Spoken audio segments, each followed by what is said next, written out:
When you make the decision to become a bedroom musician, you sort of inadvertently sign yourself up for a very long and exhaustive vocabulary class. Because there are volumes of words that are specific to or have definitions specific to music theory and production and engineering. I remember when I was first starting out, I was sort of intimidated. I'd open up a user manual and in one sentence there'd be 3 words that I have no idea what they mean, and I would immediately just go online and look for a quick and easy answer that I understood.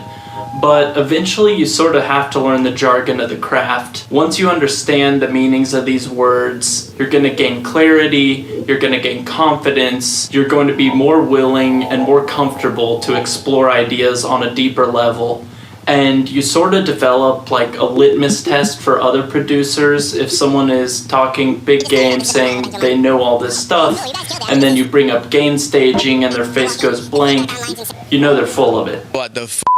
But this video isn't about what's gained, it's about what's lost in learning the language. Because if you ask someone who knows production what's compression, they're gonna say it's a reduction in dynamics, it's determined by threshold, ratio, attack, release, knee. If you ask someone who isn't familiar with the technical definition what's compression, they're probably gonna say something along the lines of, well, it's like, and then they'll describe it in some abstract way using an analogy or a metaphor. And I think once you've been making music for so long, you sort of become fixated with the technical side of things. At least I did. I became obsessed with learning as many definitions as possible, and there's nothing wrong with that. If you see something and you don't know what it means, you should look it up.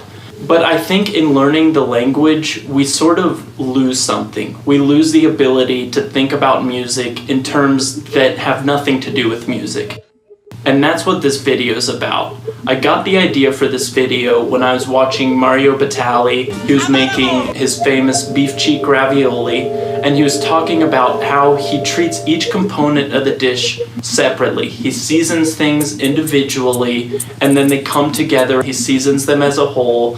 He does the same thing with his techniques. He's treating everything differently, but there are still techniques that are being applied broadly throughout the dish. And I started thinking, I was like, well, that's a lot like how I address music. You need to think of things as separate components, but at the same time, there are effects that you're going to apply globally. There are processes you're going to apply globally.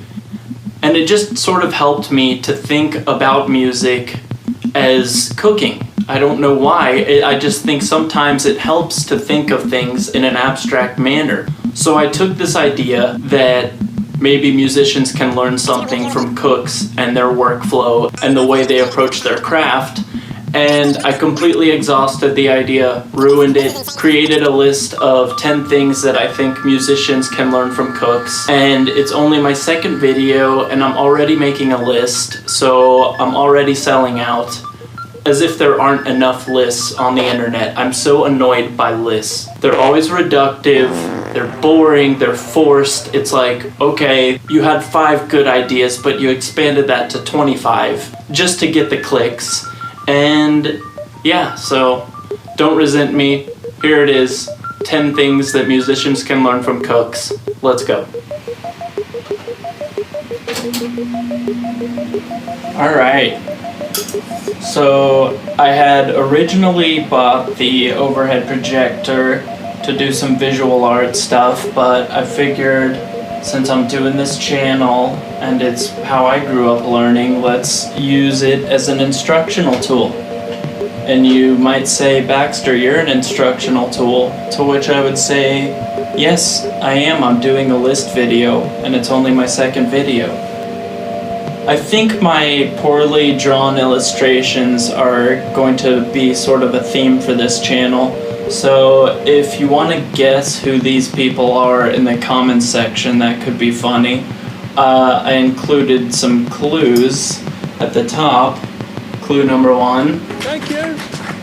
Clues 2 and 3. Mozzarella. Yeah, so cooks and musicians, but really more specifically, what musicians can learn from cooks and how they approach their craft.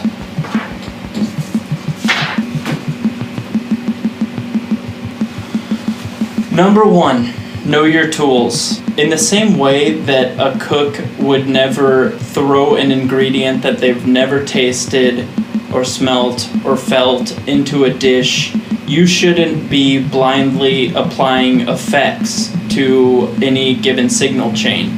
But it's really essential to understand what your tools are, how they operate, what every single knob on something does, and sometimes that means menu diving, sometimes that means exploring something to a level you're not comfortable with, even reading a manual, God forbid. But having a select few tools that you know really well is so much better than having 10,000 plugins that you're just cycling in and out at random, hoping that eventually something sounds good. So know your tools. Number 2, be selective. You would never see a cook pull out the blender, the food processor, the oven, the microwave, the vacuum sealer thingy. You're never gonna see them pull out 20 different things for one dish. But here we are making music, and we'll have 8 plugins on one chain, and it's like, what are we doing? You really don't need compression on everything. You don't necessarily need to EQ everything. You should be selective in what you use, and when you do use something, you should know exactly what it is. Okay. Focus on dominant elements. No dish is gonna have chicken, steak, fish, vegetables.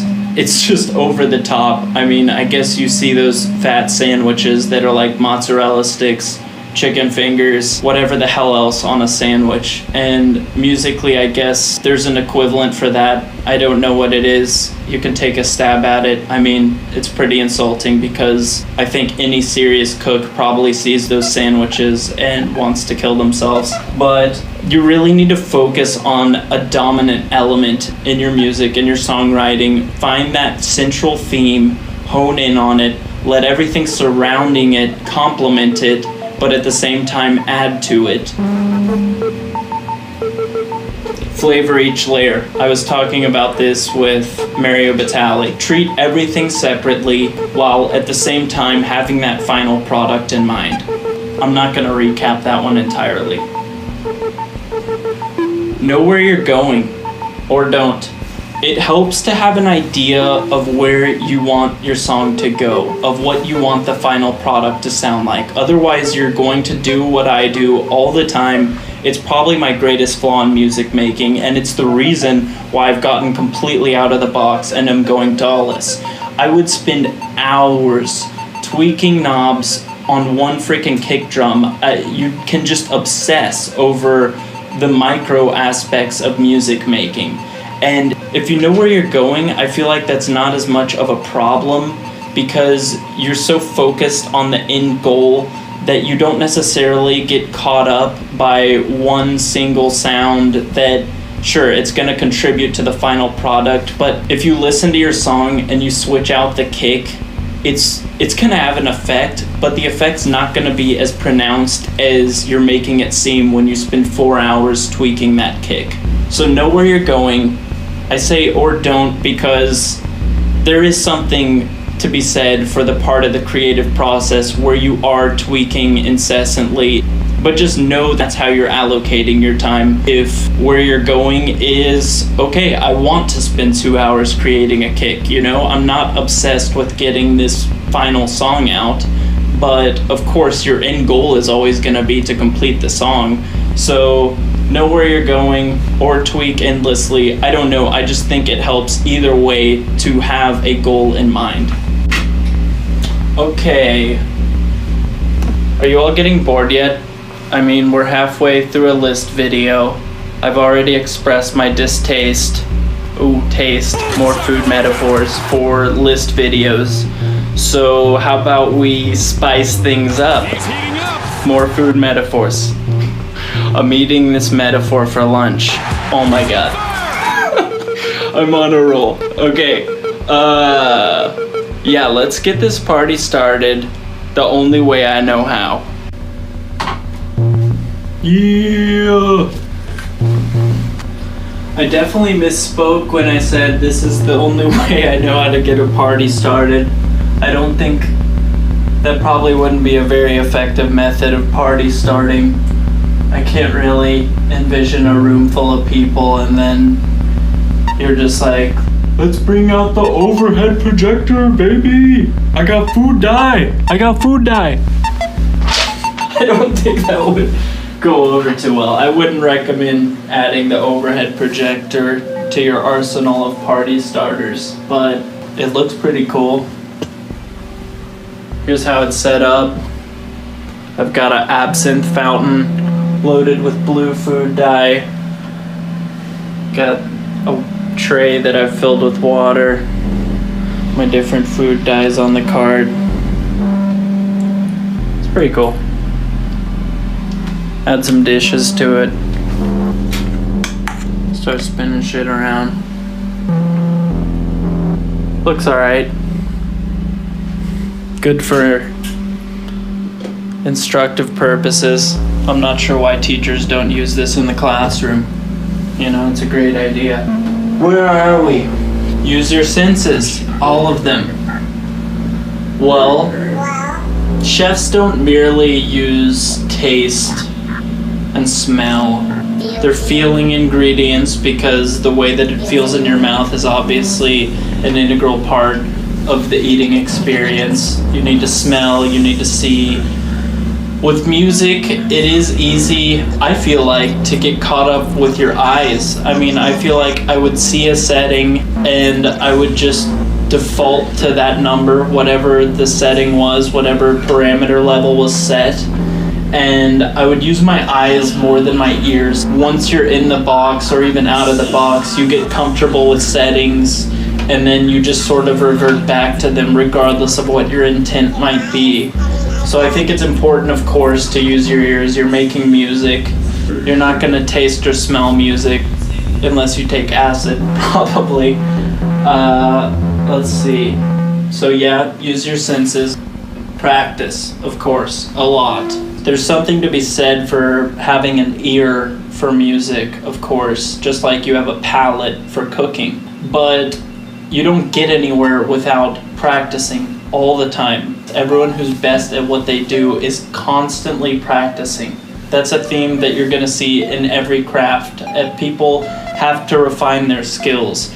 There are inborn traits, of course, but no one is above practice. If you're truly committed to your craft, you're going to spend a lot of time on it. And it really is what differentiates the hobbyists from the professionals.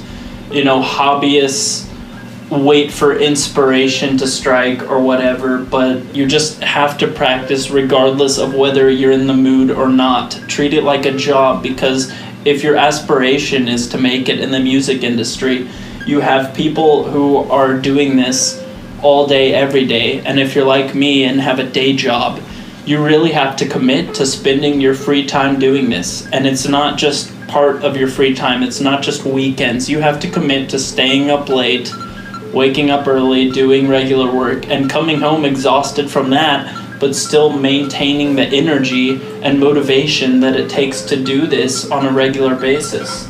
So practice a lot, of course. Number 8. This is where we get into forced list territory. Respect the craft and the crafters. There's a ton of music that I don't like, but there's something good to be found within every genre. There really is. And it's like, with food, this is something that for me is really easy to understand, because within every genre of food or every culture's food, when it's performed at its highest level, it's really hard to dislike that. And I'm just so turned off in the food world by people who are like, oh, I don't like Indian food, I don't like sushi, I don't like raw food. It's like, well, what's your experience with that? I mean, have you had it at its best? But for whatever reason, I was much more open to food growing up, different strange types of food, than I was, say, country music or something that I really disliked in the music world. But once I started exploring genres and really digging deep, I think you'll realize that there's something to be found within every genre. There's something to be said for different types of production within every genre, different styles of songwriting. You're of course going to find themes that are boundless, that span across multiple genres, but just keep an open mind when you're approaching other people's music. You can be respectful, but at the same time be critical. Those are not at all mutually exclusive ideas. It's not to say you shouldn't criticize, but you should do your best to maintain an open mind when you're listening to something that your immediate reaction is to say, oh, I don't like this. God, I was really forcing the list at this point. We're getting into really painfully cheesy territory. Do it for yourself first. I feel like I hear this said by people regardless of their craft.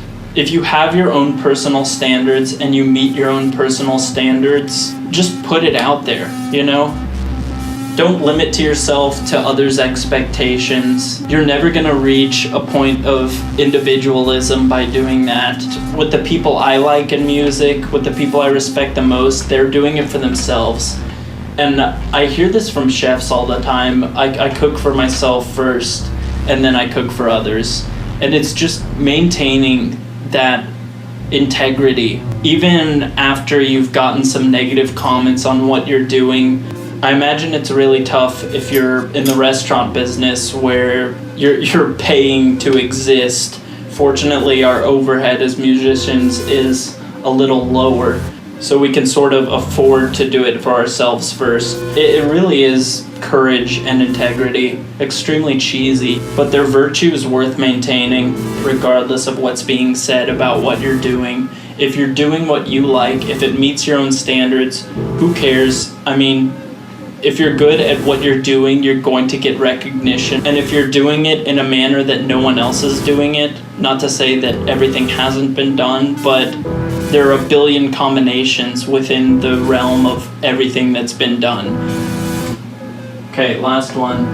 Jesus, like the last fucking 4 of these are just so cheesy. I'm sorry. Okay, fail or fear, but don't fret. I've seen dozens of documentaries on cooks who are constantly dealing with failure. They're creating menus in markets where that menu is not going to succeed, and they almost know it going into it, but they somehow see it through. It's the people who continually push the limits of what's considered decent or acceptable or even logical.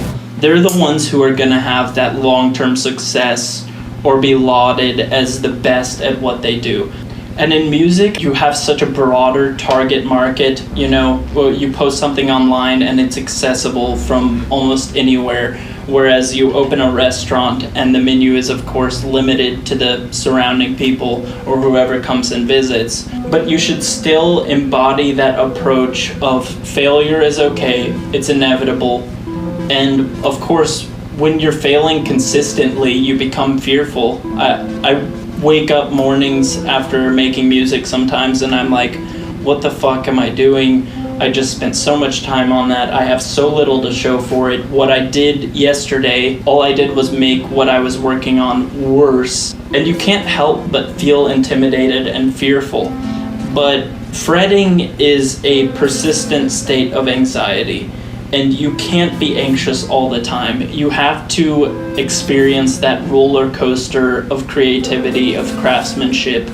There are periods where you have a breakthrough. And I mean, there's really no better feeling than when you're making music and you have a breakthrough and it's either a new realization or maybe it's just a melodic sequence that you never would have thought yourself capable of writing. But those periods of breakthrough are so rewarding, and I really think that's what keeps most of us going. The fear, the failure, they're going to exist, but you can't allow the anxiety to take over, because there are periods where I'll just stop making music for a month, and I think that's when the fretting takes over. That's when the anxiety has just completely enveloped whatever positive emotions I was feeling about making music. And it's just unnecessary. You don't have to experience that. You just have to understand what are your long-term goals. If you're good at reflecting on where was I 2 years ago, 3 years ago, 4 years ago, you're gonna realize that you're making progress and that you just have to keep at it. It's not easy for anyone. I really don't think it is. Regardless of innate talent, innate ability, palate for cooks, ears for musicians, you have to remain persistent, and that's really enough cheesy descriptions. That's the end of the list. The point of all of this is just to remember that when we get stuck in technical definitions, maintain the ability to think about things in an abstract manner, to think about music in ways that have absolutely nothing to do with music. There's a lot to be learned from the business world. There's a lot to be learned from other crafts. There's a lot to be learned just from human morality and arguments on virtue. All of it's applicable to making music. Music is really just an embodiment of the human spirit. Jesus Christ, I'm getting so fucking cheesy with this. I'm gonna stop. Okay, keep making music. I'll see y'all next time.